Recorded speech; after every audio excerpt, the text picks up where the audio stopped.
Hi hello ಎಲ್ಲರಿಗೂ ನಮಸ್ಕಾರ. Welcome back to Shushi's kitchen. ಇವತ್ತು ನನ್ನ ಕಿಚನಲ್ಲಿ ನಾನು ಸಿಂಪಲ್ ಆಗಿ ಒಂದು ಗೀ ರೈಸ್ ತೋರಿಸ್ತಾ ಇದ್ದೀನಿ. ಚಿಕನ್ ಸಾರಿಗೆ ಕುರ್ಮಾಗೆ ತುಂಬ ಚೆನ್ನಾಗಿರುತ್ತೆ. ಫಸ್ಟ್ ಇದಕ್ಕೆ ಒಂದು ಕುಕ್ಕರ್ ಇಟ್ಕೊಂಡು ಸ್ವಲ್ಪ ಬಟರ್ ಸೇರಿಸ್ಕೊತಾ ಇದ್ದೀನಿ. ಬಟರಿಂದನೇ ಅಲ್ವಾ ಗೀ ಆಗೋದು. ನಾನು ಇವತ್ತು ಬಟರಿಂದ ಮಾಡ್ತಾ ಇದ್ದೀನಿ. ಬಟರ್ ಸೇರಿಸ್ಕೊಂಡ ನಂತರ ನಾವು ಇದಕ್ಕೆ ನೋಡಿ ಅಟ್ಸನ್ ಬಟರ್ ಸೇರಿಸ್ಕೊಂಡಿದ್ದೀನಿ ನಾವು ಇದಕ್ಕೆ ಸ್ವಲ್ಪ ಮಸಾಲ ಐಟಮ್ಸ್ಗಳನ್ನ ಸೇರಿಸ್ಬೇಕು.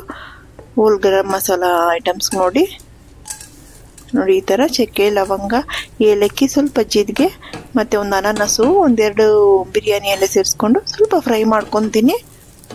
ಇದು ಚಿಕನ್ ಸಾರಿಗೆ ಕುರ್ಮಾಗೆ ಎಲ್ಲ ತುಂಬ ಚೆನ್ನಾಗಿರುತ್ತೆ. ಮತ್ತು ಒಂದು ಆನಿಯನ್ನ ಇದರಲ್ಲಿ ಸೇರಿಸ್ಕೊಂಡು ಫ್ರೈ ಮಾಡ್ಕೊತೀನಿ. ಸ್ವಲ್ಪ ಲೈಟಾಗಿ ಫ್ರೈ ಮಾಡ್ಕೋಬೇಕು, ಜಾಸ್ತಿ ಏನು ಫ್ರೈ ಆಗೋದು ಬೇಡ. ನಂತರ ಇದಕ್ಕೆ 1 ಸ್ಪೂನು ಜಿಂಜರ್ ಗಾರ್ಲಿಕ್ ಪೇಸ್ಟು ಇನ್ನು ಸ್ವಲ್ಪ ಸೇರಿಸ್ಕೊತೀನಿ. ನಾನು ಒಂದು ಕಾಲು ಗ್ಲಾಸ್ ರೈಸ್ ಅಷ್ಟು ಮಾಡ್ತಾಯಿದ್ದೀನಿ. ಇದನ್ನು ಸ್ವಲ್ಪ ಚೆನ್ನಾಗಿ ಮಿಕ್ಸ್ ಮಾಡಿಬಿಟ್ಟು ನಾನು ರೈಸ್ ತೊಳೆದ್ಬಿಟ್ಟು ಅದಕ್ಕೆ 1:2 ನೀರು ಸೇರಿಸಿಟ್ಕೊಂಡಿದ್ದೀನಿ. ನೆನೆ ಹಾಕ್ಕೊಂಡಿದ್ದೀನಿ ಒಂದು ಹಾಫ್ ಆನ್ ಅವರು. ಇವಾಗ ಇದು ಸ್ವಲ್ಪ ಫ್ರೈ ಆದಮೇಲೆ ನೋಡಿ ಇಷ್ಟು ಫ್ರೈ ಆದರೆ ಸಾಕು. ಏಲಕ್ಕಿ ಇದಕ್ಕೆ ಮೇನು, ಏಲಕ್ಕಿ, ಲವಂಗ, ಚಕ್ಕೆ, ಜೀರಿಗೆ, ಬೇ ಲೀಫು, ಒಂದು ಅನಾನಸು. ಇವಾಗ ಅದರಲ್ಲಿರೋ ನೀರನ್ನ ಇದಕ್ಕೆ ಸೇರಿಸ್ಬಿಡ್ತೀನಿ.